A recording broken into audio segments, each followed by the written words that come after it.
faz isso aqui. Peraí. Aí. Vou pedir para vocês fazerem as perguntas pelo chat, para a gente ir respondendo aos poucos aí, de acordo com o que foi dado, o conteúdo que foi dado. Então, na primeira parte minha, foi a aula de selamento periférico, né? E aí alguns pontos fundamentais daquela aula. Primeiro, saber os conceitos, o que é um selamento periférico, né? Isso foi bem explicado lá, tá? Em segundo, saber as funções do selamento periférico. Limites de área chapeável, esse eu acho bem bacana. Deixa eu adicionar a Tayane e a Júlia. Então, eu deixei bem claro na aula lá, não sei se vocês conseguiram ver, mas a diferença de um livro para o outro, né? A diferença de um livro, do livro do Turano para o livro do Daniel Telles. Mas, na verdade, o que os dois estão falando é a mesma coisa, né? Os limites de delimitação de área chapeável, tanto para um quanto para outro, são basicamente os mesmos. Então, não tem grandes diferenças. O que os dois falam, que realmente tem que ser moldado, são aquelas áreas que eu mostrei para vocês na aula, tá? E tomar alguns cuidados com relação à adaptação das moldeiras individuais, em relação a recorte, né? Principalmente no arco superior, na região lá do arco zigomático. E aí, quem lê o livro do Daniel Telles, quem tem o livro do Daniel Telles aí? Quantas pessoas tem? Eu tenho. Põe a cara aí, quero ver a cara de vocês. Não quero ninguém dormindo hoje. Eu vou fazer perguntas individualizadas hoje.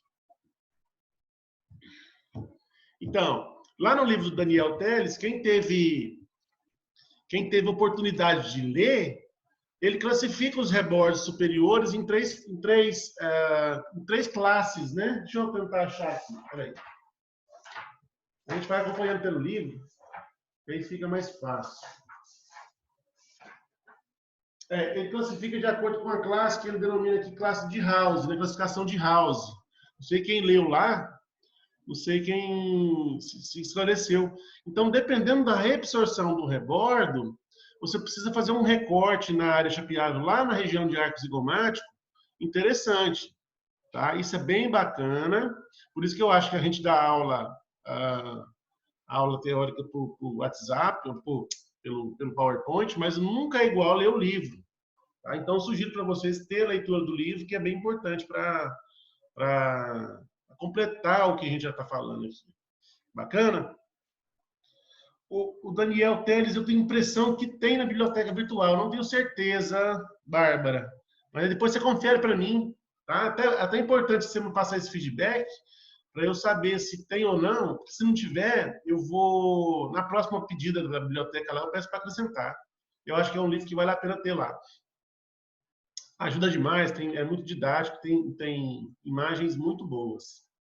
Tá? Então, nos limites de área chapeável, vocês podem ir perguntando, tá, gente? Tanto aqui pelo chat, quanto pela... Pode ser ao vivo também, pelo microfone.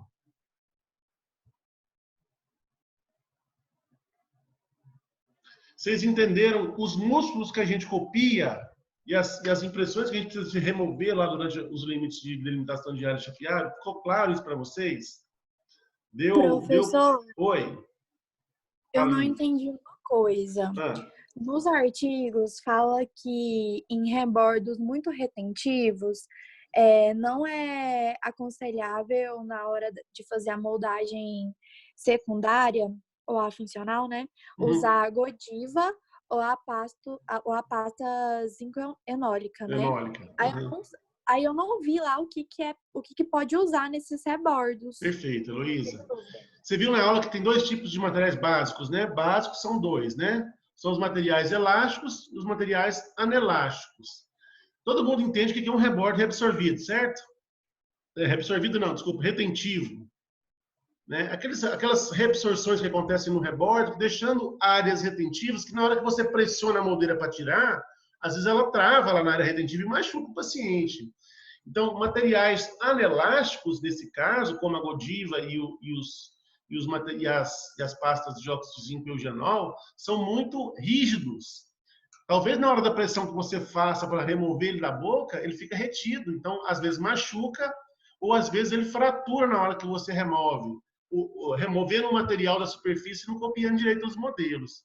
Nesses casos de rebordos retentivos, o mais indicado, o que eu vejo mais indicado aí, Heloísa, é ou você trabalhar áreas de alívio, aliviando essas áreas retentivas para que você consiga, com material anelástico, copiar, ou usar um elastômero, os materiais do tipo elástico, que aí podem ser materiais à base de silicone. Eu curto muito silicona de ar, eu curto particularmente, não coloquei na aula, eu tinha colocado na aula, tinha exemplificado, mas como eu não vi na literatura de vocês, eu achei melhor para vocês deixarem para quem for fazer a especialização de prótese. Tá? Mas eu curto utilizar muito a silicona de adição regular e fluida, então eu uso ela com consistência mais regular primeiro, depois eu copio de novo com a fluida, e há quem goste de utilizar também os poliéteres, que são até melhores que as siliconas de adição, porque você usa numa consistência só. Então, eu acho que para a sua pergunta, Heloísa, respondendo, em substituição do material anelástico, você pode usar um elastômero. E qual elastômero? Ou siliconas ou poliéter. Tá bom? O artigo fala que para teste de retenção vertical, a moldeira deve ser puxada para baixo pelos cabos laterais. Então, não. Vocês viram que a gente passa a literatura, livro, né, que a gente usa lá na faculdade para vocês estudarem, e como complemento a gente utiliza os artigos científicos, que eu acho que é como complemento do que vocês estão aprendendo. E isso é muito legal, porque eu mesmo não tive isso na minha faculdade, graduação, poder ler uma coisa que é o que a gente usa basicamente, mas poder ter um complemento a mais. Então, dependendo do material, aqui é a pergunta da Heloísa, dependendo do material que você utilizar, sim, você pode criar abas laterais nas moldeiras, são os batoques, né? Pode ser no superior e no inferior, geralmente a gente faz mais no inferior do que no superior, para poder fazer para poder tentar ter estabilidade melhor na hora de colocar e remover a moldeira, tá bom? Mas não é, para os arcos superiores, não é uma coisa que tem que ser feita mesmo, tá? Respondi a pergunta, Heloísa, e respondi a pergunta, Heloísa. As duas Heloísas. Deu certo? Em relação ao selamento periférico com Godiva. Tá bom, vamos ver a pergunta. Legal, gente, eu quero que vocês participem, hein? Põe a cara de vocês, eu quero ver a cara de vocês aí. Tô achando que vocês estão tudo almoçar agora, estão com sono e dormindo. Pode acordar aí. Em relação ao selamento periférico com Godiva, na remoção do excesso, podemos aquecer o material ou tem que remover ele a frio? Perfeito, boa pergunta. Você pode aquecer o material, pode aquecer o instrumento, o lecron, ou às vezes o estilete que você estiver usando para remover a retenção, mas que o mais interessante é que a gente remova esse excesso de material, tanto na porção interna, que é o mais importante, do que na porção externa. Mas remover tanto da porção interna quanto da porção externa. Por quê? Porque esse material, quando dobra, ele não copia. E se ele não copia, sua moldagem não fica boa. E se o seu selamento periférico está deficiente, o que vai acontecer lá na sua terceira lei de Newton? Vocês lembram? O princípio da ação e reação. Vai entrar ar, a pressão atmosférica faz o movimento para baixo e a prótese solta. Rompe aquele elo, tensão superficial, adesão e coesão da sua base de prova, e a sua prótese vai ficar frouxa. Tá bom? Então, para remover excessos, eu particularmente gosto de remover o excesso a frio com o estilete. Eu acho que corta melhor do que o lecron. Agora, eu posso aquecer o lecron e remover a superfície interna, ou posso também tentar remover com o lecron frio também. Tudo bem? E quando o excesso externo por falta de volume labial, podemos deixar? Perfeito. Na verdade, aqui é legal demais, viu? Eu curto muito quando eu vejo que vocês leram e estão estudando. Heloísa, parabéns, viu? Continua assim. Eu tenho certeza que você vai se dar bem. O excesso na região labial. Que tanto que eu posso deixar, que tanto que eu não posso deixar. Na verdade, às vezes é melhor você trabalhar uma moldeira mais grossa na região anterior, quando o paciente perde o volume labial, e depois também trabalhar o seu plano de orientação corrigindo essa deficiência de suporte labial no acrílico do que no material de moldagem. Por quê, Paulo? Porque o material de moldagem ele é instável quando você acrescenta camadas muito grossas. Por que sua moldeira individual não pode ter um excesso, não, mas assim, por que eu não posso tirar na moldeira individual mais do que 3 milímetros? Porque dependendo da altura que sobra para colocar material, esse material não tem uma estabilidade boa, ele pode quebrar, ele pode fraturar, ele pode sair do lugar.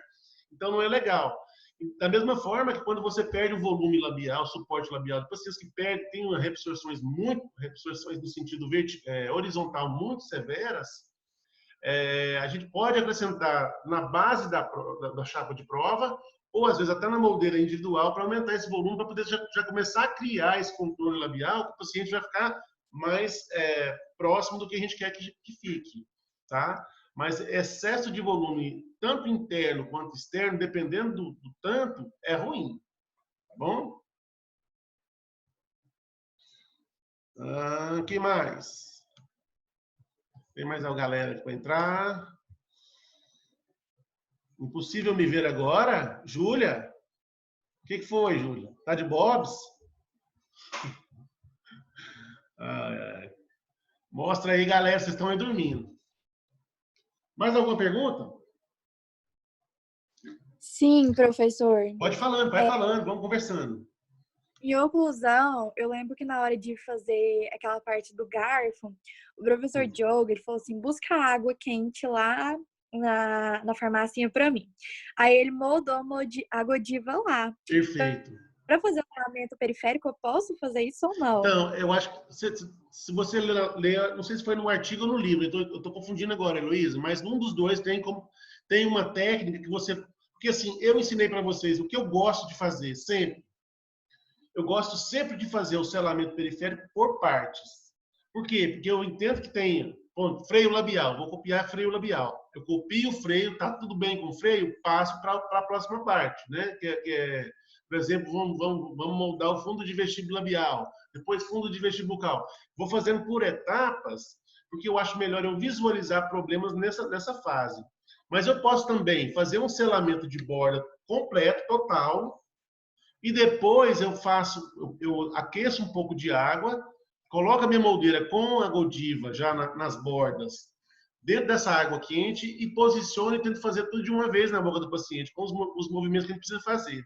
Então, são duas técnicas diferentes. Eu posso fazer tanto separado quanto inteiro. Tá? O professor Wellington também não gosta muito dessa técnica. Luciano já acho que também gosta mais assim, né? Eu, particularmente, gosto de fazer parte por parte, porque eu estou vendo cada parte por etapas, o tanto que está moldando. E, às vezes, a deficiência fica só numa parte. Então, quando eu faço por etapas, eu vou visualizando ponto a ponto onde eu posso mexer. Tudo bem? Aí teve a pergunta da Amanda. Amanda, vi sua pergunta lá, respondi lá no chat. Não confundam, por favor, o selamento posterior e o post-dummy. São coisas diferentes. O que é selamento posterior? O selamento posterior, Amanda, é parte do selamento periférico. É a parte final do selamento periférico. Então, depois que eu fiz freio labial, fundo de vestíbulo labial, fundo de vestíbulo bucal, processo coronomaxilar, chanfradura, processo pteromaxilar, terminou as bordas, eu vou passar agora para a parte de selamento posterior, que é a parte de palato, entre palato mole e palato duro. Então, o selamento posterior é feito com Godiva, durante a fase de selamento periférico, ainda com a cera dentro da moldeira, e você vai fazer só esse vedamento da região posterior, tá? O post-dumming, ele é feito após a moldagem funcional. É como se você fizesse um alívio na transição entre palato mole e palato duro, para que quando o seu plano de cera entrar na boca, ele vai entrar encostando mais lá naquela região e vedando mais a passagem de ar, porque quando a gente conversa, o ar passa da garganta para fora. Quando ele passa da garganta para fora, ele pode entrar lá no meio da sua prótese e atrapalhar o esquema. Entendeu? Então, assim, o post-dummy a gente faz após a moldagem funcional. E o selamento posterior a gente faz antes da moldagem funcional, durante o processo de selamento periférico. Tá? A zona posterior permite uma pressão devido à cera fundida que coloco na... na verdade, quando você põe a cera em cima da sua área posterior, da sua zona posterior, quando você acrescenta lá em cima da moldagem um pouquinho de cera de moldagem, você está aumentando a espessura a espessura da base da sua prótese. Eu estou tentando lembrar aqui o que é.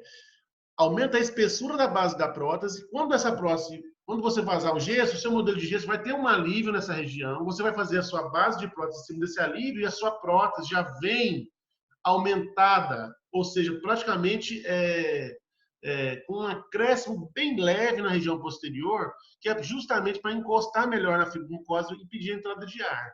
Entendeu? Então, para isso que a gente faz o que a gente chama de post-dummy. Isso é o post-dummy. Tudo bem?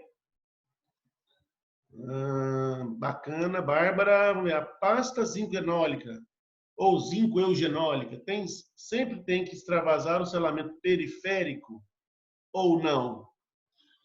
Sim, ela tem que sobrepor o selamento periférico. Por quê? Porque eu tenho que copiar esta área. Tá? Então, a última manobra que a gente faz durante a espatulação da pasta zinco-enólica, depois que você carrega na moldeira inteira, o excesso que sobrou, você vai colocar excesso por cima da zona de selado periférico. Por quê? Quanto melhor eu tiver a impressão desta área, esta área é a principal área que segura a sua prótese, que retém a sua prótese, que impede a entrada de ar. Então, quanto melhor cópia eu tiver dessa área, né, melhor vai ser a retenção da minha prótese. Então, sim, o material tem que recobrir toda a godiva. Tá bom? Vamos lá. Eu vou vendo chat, vou vendo aqui no WhatsApp, tem uma turma aqui. Lavínia. Professor, tem que aceitar a Lavínia e a Marina, e o Luciano não está conseguindo o áudio, entrar, né? sei lá. Na verdade, eu não estou achando ele nem nos participantes. Ele saiu, ele me mandou aqui no zap. Entra e sai de novo, né? Vou pedir para ele entrar de novo. Tá. Beleza. O que mais? Vamos lá. Não entendi isso de copiar por partes. Vai fazendo várias moldagens? Perfeito. Os materiais anelásticos, principalmente a Godiva, Ana Vitória, ela te permite... Eu curto Godiva, eu poderia usar silicone de adição? Poderia. Fluida? Poderia. Para fazer selamento periférico? Poderia. Poderia usar a silicona de condensação pesada para fazer o selamento de bode, como vocês viram lá no artigo? Também poderia. Poderia usar pasta de óxido de zinco-genol para fazer o selamento? Também poderia. Só que por que eu gosto de Godiva? Porque ela tem essa reversibilidade. Eu acho que a principal característica desse... Gente, não é possível, já vai acabar o tempo. Mas eu abro outra pasta, tá? Vamos fazendo assim. A Godiva tem essa característica fundamental de reversibilidade. O que é isso, Paulo? Eu aqueço, ela sai daquela fase plástica para aquela fase mais elástica. Quando ela resfria, ela endurece de novo. Então, eu posso fazer isso muitas vezes. Por isso que eu gosto de fazer o selamento periférico por etapas. Eu faço primeiro freio labial, primeiro o freio, depois o fundo de vestíbulo, labial e bucal, depois o processo coronomaxilar, por fim o selamento posterior, no arco superior. Por etapas, por quê? Porque eu posso aquecer o material, colocar na moldeira, levar na boca, copiei essa área, perfeito. Olhei, tirei o excesso, aqueço o material, põe na outra parte, posiciono, copiei, ok, tiro o excesso e vou fazendo por etapas, tá? Mas tem quem gosta também de colocar sobre toda a borda, aquecer a Godiva numa temperatura... O que acontece? Quando faz assim, o que acontece? Você tem uma temperatura homogênea da Godiva em toda a zona de selado periférico. Quando eu faço direto, todo, né? Colocando Godiva por toda a moldeira. Na hora que eu levo na água quente, eu tenho uma temperatura que é controlável, né, pela água, e eu tenho um material totalmente plástico em toda a extensão da moldeira. Então, tem gente que gosta de fazer assim também. Eu, particularmente, prefiro fazer por etapas. Tá? A cera que coloca na região posterior, após a moldagem e vaso gesso sobre. Isso é o post-dummy, sim. E não é qualquer cera não, tá, gente? Tem que ser uma cera muito fina e muito fluida. Tá? Se ela for muito grossa, fica muito grosso o post-dummy, vai ficar o quê? A sua chapa de prova, que é a próxima aula semana que vem, ela vai ficar encostando muito na região de transição entre palato mole e palato duro. E o que o seu paciente vai fazer com isso? Vômito. Se tem pressão lá entre palato mole e palato duro, você pressiona aí seu palato mole, vê se você não vomita. Tá? Então é isso. Eu quero fazer um vedamento. Eu não quero fazer uma compressão. Tudo bem? Então é uma cera muito fina, tá? Muito delicada naquela região posterior, justamente para poder vedar melhor essa área. Bacana? Tem mais? Tem mais alguma coisa? Vocês curtiram as aulas? Foi boa as aulas? Deu certo? Todo mundo aproveitou? Deu trabalho para fazer, viu? Mas tá bom demais. Tem mais mensagem aqui, vamos ver.